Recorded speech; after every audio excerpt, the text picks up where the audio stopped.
ఇక మా అన్నయ్య ఆ అమ్మాయితో "చూడు నీకు నేను ఏ హెల్ప్ చేయను. నీ వల్ల నా లైఫ్ స్పాయిల్ అవుతుంది. నువ్వు చేసిన దానికి నీకు ఇలాగే జరగాలి. అసలు లైఫ్‌లో నీ ముఖం చూడకూడదనుకున్నాను. జాలి వేసి ఏదో హెల్ప్ చేద్దాం అనుకున్నాను. కానీ ఇంత జరిగినా కూడా నీకు నేను హెల్ప్ చేశానంటే నా లైఫే స్పాయిల్ అయిపోయేలాగా ఉందని" చెప్పి మా అన్నయ్య మా వదిన తీసుకొని జాబ్ చేస్తున్న ప్లేస్‌కి వెళ్ళిపోయాడు.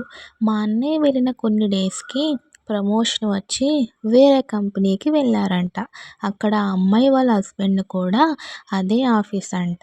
ఆ విషయం మా అన్నయ్యకి తెలియదు. ఒకరోజు మా అన్నయ్య ఆఫీస్‌లో పార్టీ జరుగుతుంటే ఫ్యామిలీని ఇన్వైట్ చేశారంట. ఇక మా అన్నయ్య మా వదినని తీసుకొని వెళ్లారంట ఆ పార్టీకి. ఆ పార్టీలో మా అన్నయ్య ప్రేమించిన అమ్మాయి కనిపించిందంట. మా అన్నయ్య లక్ బాగుండి మా అన్నయ్యకి కనిపించింది. ఇక మా వదినతో మా అన్నయ్య నాకు హెడేక్‌గా ఉంది ఇంటికి వెళ్ళిపోదాం అని చెప్పి ఇంటికి వెళ్ళిపోయారంట.